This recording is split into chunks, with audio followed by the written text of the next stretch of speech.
वाढले ते म्हणले आम्हाला सांगण्यात आलं की आम्हाला पार्टी फंड पाहिजे म्हणून त्याच्यात 100 कोटी वाढवण्यात आले आणि मग हे 100 कोटी वाढवत आहेत म्हणून त्या रिटायर झालेल्या अधिकाऱ्यांनी सांगितलं की आमच्याही लोकांनी 10 कोटी वाढवले, असे 110 कोटी वाढवले। पत्रकार मित्रांनो, ह्याच्यातलं एक गोष्ट पण खोटी नाही। मी अजूनही ती फाईल 330 कोटीची मान्यता दिली होती का नव्हती ती दाखवेन। मग मला काहींनी सांगितलं आता आपण ह्याच्यावर केस करू, अंक करू। म्हणलं आता लोकांनी आपल्याला दिलं निवडून, कुठं आता ते हो करत बसतात, जाऊ दे मरू द्या, आणि मी ते सोडून दिलं। वास्तविक ते काढलं असतं तर अक्षरशः हाहाकार माजला असता, कारण सही पुरावे होते, सह्या होत्या फाईलवर। अरे एकानी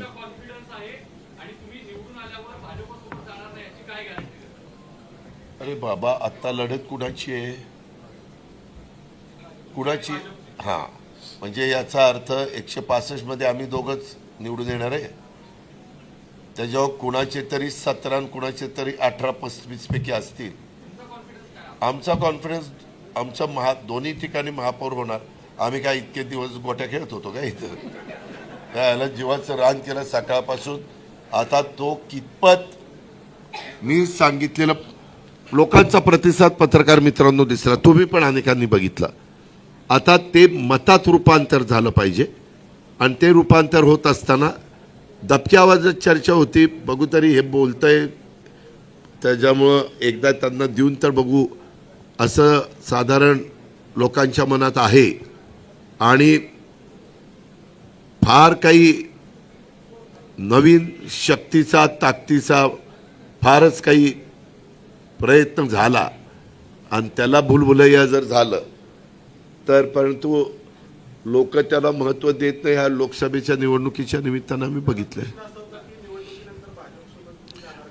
त्याच्यामध्ये कसं हो, आधी आम्ही एकमेकांच्या विरोधात स्थानिक लेवलला लढतोय, त्याच्यामुळं तो सध्या तरी आमच्या सगळ्यांच्या समोर प्रश्न नाही। मागं देखील मी काँग्रेसच्या विरोधात जिल्हा परिषद लढवायचो, मी निर्विवाद जिल्हा परिषद राष्ट्रवादीची आणायचो, मी त्याच्यामध्ये कधी त्यांना बरोबर घेतलं?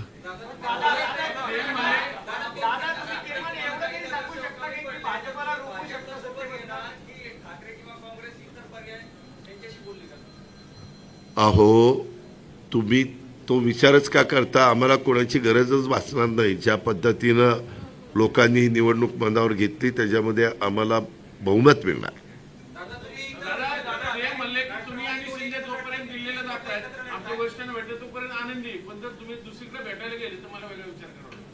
ठीक आहे, मग त्यांनी सांगितलं तर तू समजून घे।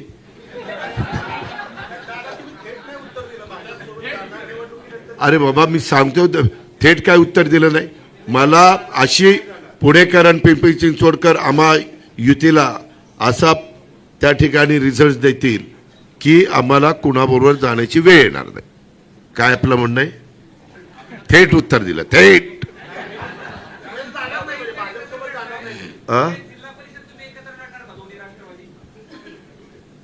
खालच्या लोकांनी, कार्यकर्त्यांनी फार आग्रह केला तर विचार करू।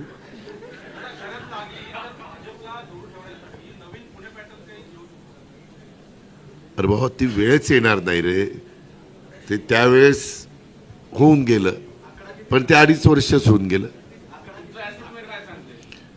मॅजिक फिगर आम्ही गाठणार दोन्ही ठिकाणी, मॅजिक फिगर।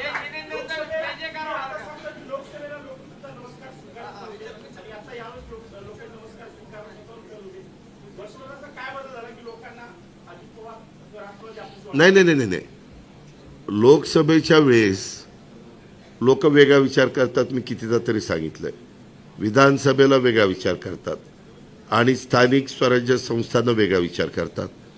आणि त्याच्यामध्ये तुम्हाला मी सांगतो की मी ज्या एरियात फिरत होतो तिथं एकीकडे सुप्रिया सुळे उमेदवार होत्या आणि एकीकडे सुनेत्रा पवार उमेदवार होत्या। त्याच्यामुळं त्या 2 उमेदवारांना डोळ्यासमोर ठेवून ते त्यांचा विचार करत असतील। आणि पवारसाहेबांची इतकी वर्षाची प्रगल्भ राजकीय कारकीर्द, अशा सगळ्या अँगलचा त्याच्यात लोकांनी भावनिक पण थोडा विचार केला आणि एकंदरीत वेगवेगळ्या आम्हाला ते अब की बार 400 पार ते संविधान बदलणार ते पण लोकांच्या मध्ये थोडंसं पर्क्युलेट झालेलं होतं, विशेषतः SC ST मध्ये.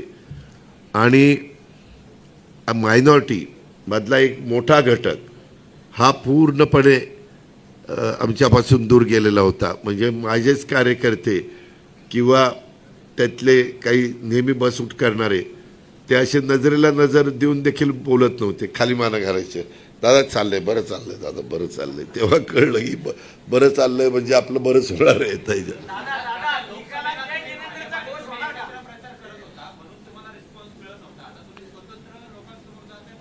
नाही नाही नाही, तसं नाही. तू दुसरा अर्थ का, तू काय आमच्या वाईटावर निघालाय का काय रे?